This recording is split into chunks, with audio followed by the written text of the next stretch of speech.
This podcast is a proud member of the Unidentified Network.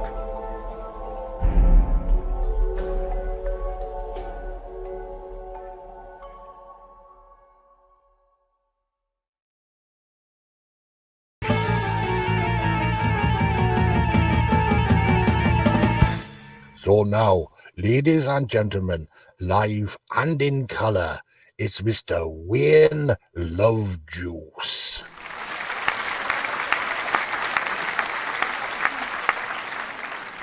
The other day I produced a Louis, had a chat with an interesting chappie who said that the YouTube algorithms really aren't that happy.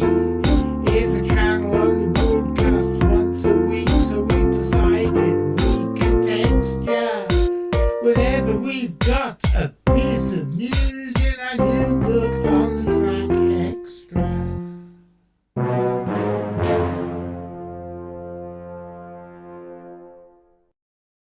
Good afternoon, ladies and gentlemen.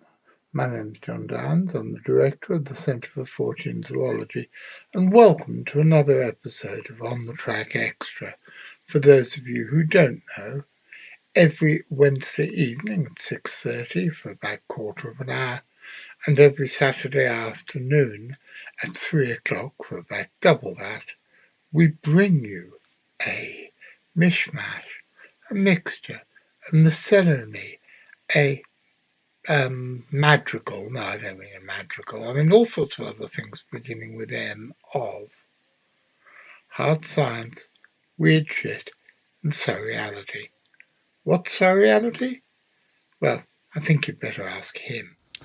Surreality is an artistic and to a lesser extent philosophical and even a magical concept whereby what is known to us as the consensus of normal life is overlaid with things that are deliberately bizarre or peculiar in order to illustrate the true essence of reality. Well, ladies and gentlemen, there's actually quite a lot to tell you at the moment. As those of you who are on Facebook will probably have read, I am still in the process of trying to get an extension to the mortgage on this place, and my latest attempts at getting a lifetime mortgage have been thwarted by the fact that the surveyor who came round was not at all impressed with the house, wouldn't tell me anything at the time, and buggered off. And when I finally got his report a week later, it was damning.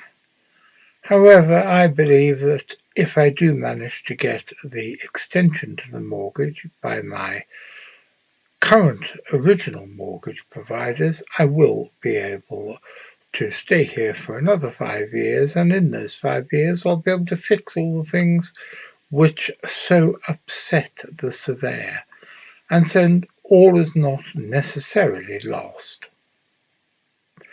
I've also got bad news for you in that a week or so back our friend Darren Graham, who was the founder of the organisation South Coast Ghosts, died after a short illness. He was, by the way, the person who first reported the dragon that people saw a few days before New Year's Eve. He will be sadly missed. I was very fond of him, and we wish him all the best for the next stage of his journey. Now, before we get on to the show itself, I want you to have a look at this appeal for Lars Thomas.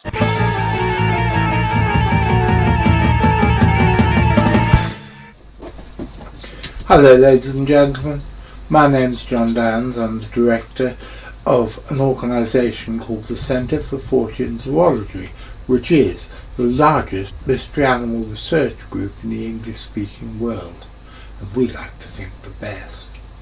We've been going now for over 30 years, and in those 3 decades we have sometimes carried out campaigns to try to raise money for equipment or for expedition expenses, but one thing we never do is to raise money for ourselves, because money is nowhere near as important as the search for expanding the boundaries of human knowledge, which is, at the risk of sounding horribly self-important, what this organisation is all about.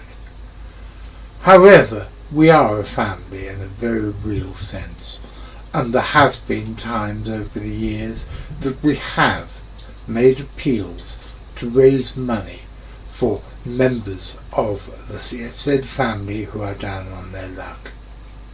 And this time I want to tell you about my friend Lars Thomas. He was one of the earliest members of the Centre for Fortean Zoology back when, in 1994, we started publishing our magazine, Animals and Men. And I have known him therefore for 30 years this year, which seems to be a remarkable length of time. He has recently become very ill, and he's in a hospital, partially paralysed and not able to work or indeed do anything very much. And so Richard Freeman phoned me the other night and suggested that we do a crowdfunding exercise to try and raise some money for him while he is in such a dire straits. And so I had a word with Miss Guinevere, and she went and set it all up. And you can read all about the appeal here at this link. What I would like to say, ladies and gentlemen, is that Lars is a very nice, sweet and kind man who's been very kind and generous to all of us over the years, and it's about time, I think, that the CFZ paid something back. Please dig deep in your pockets and do whatever you can to support this very worthwhile appeal.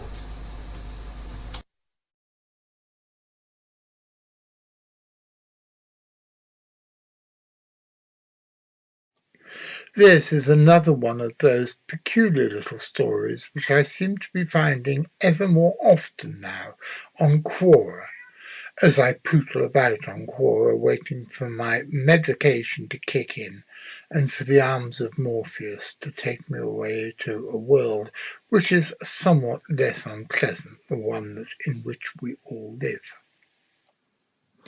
As regular viewers will know, recently we have come up with a whole spate of weird tortoise and turtle tales.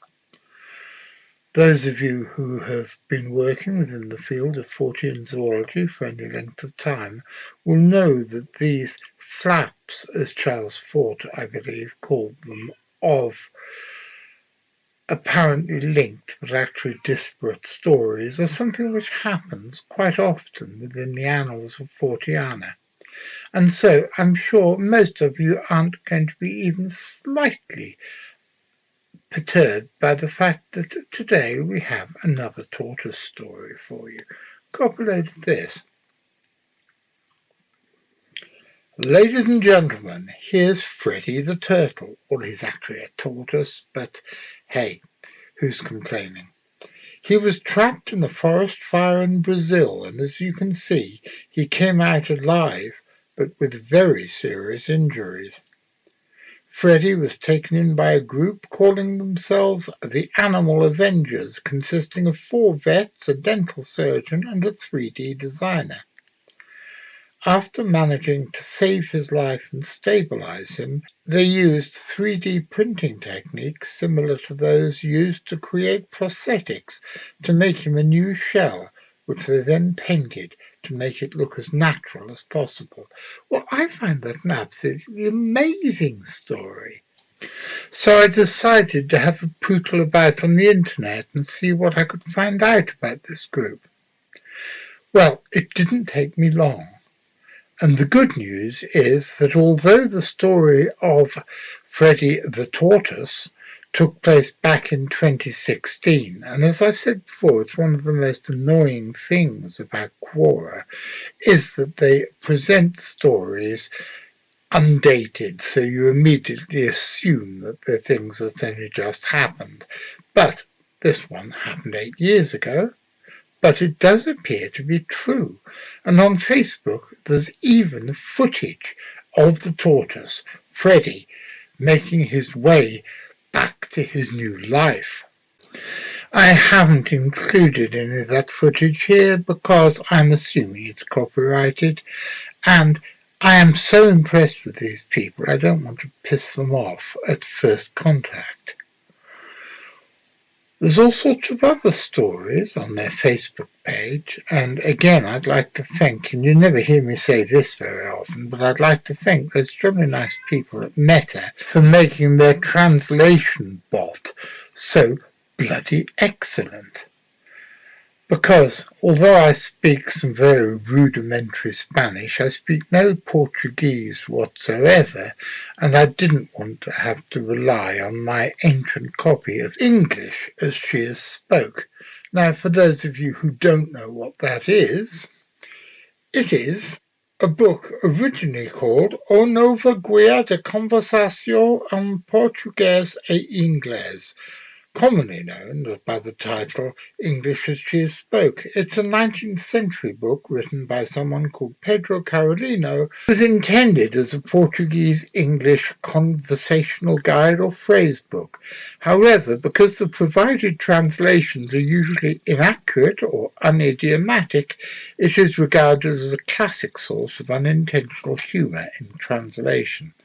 The humour largely arises from Carolino's indiscriminate use of literal translation, which has led to many idiomatic expressions being translated ineptly. For example, Carolino translates the Portuguese phrase "cova as cantanos" as raining in jars, where an analogous English idiom is available in the form of raining buckets. It's widely believed that Carolino could not speak English, and that a French-English dictionary was used to translate an earlier Portuguese-French phrase book, which had been written by José de Fonseca. Carolino likely added Fonseca's name to the book without his permission in an attempt to give it some credibility. The Portuguese-French phrase book is apparently a competent work without the defects that characterize the Portuguese to English one. Mark Twain is quoted as saying, as of English as She is Spoke, nobody can add to the absurdity of this book, nobody can imitate it successfully, nobody can hope to produce its fellow. It is perfect. Well, I'm not going to argue with Mark Twain, who was one of the greatest, if not the greatest, American author. And see, I do say nice things about American literature sometimes, but we're digressing totally from what we should be talking about, which is this tortoise. What I found on their Facebook page was fascinating. Apparently, 4 of the members of the group have dubbed themselves after the characters in the Marvel Comics and movies superhero team, the Avengers. And the Facebook page shows all sorts of other operations that have been carried out on otherwise terminally ill animals. There's some fascinating pictures of dental surgery being carried out on the jaguar, and they tell the story of how they repaired the beaks of various Amazon parrots and a toucan. They do falsely claim that this is the first time that such surgery has been carried out on a toucan. I know this because in 1968 my grandmother gave me a book called The Zoo Annual 1968, and that included the story of how vets at, I believe, Twycross Zoo had repaired the broken beak of a toucan using dental alginate. But that's by the by, and I'm nitpicking. This is fantastic work done by a fantastic team who appear to be working completely for nothing and also have a sense of humour. If you want to find out more about what they do, contact them on their Facebook page here. I'm going to be contacting them to see if they want to give us an interview at some point. Well, ladies and gentlemen, that's about the end of this episode. I hope you enjoyed it. I want to say a big thank you to the people but for whom it wouldn't have happened, particularly Louis, my producer, and dear sweet adopted nephew, who I love very much, and who puts up with me when I'm in a foul mood, which is something That's me! Yes, that's you, Louis, which most people don't do.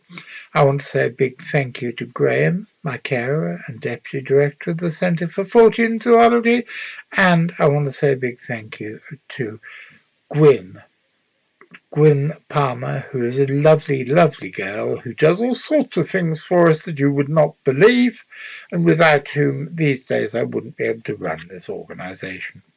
Thank you, all of you. Now, I'm going to be back on Saturday. I don't know what I'm talking about on Saturday because I haven't started yet. But I have an idea or two, and it may well be talking about the rediscovery of the Javan tiger. But you're just going to have to tune in on Saturday and find out.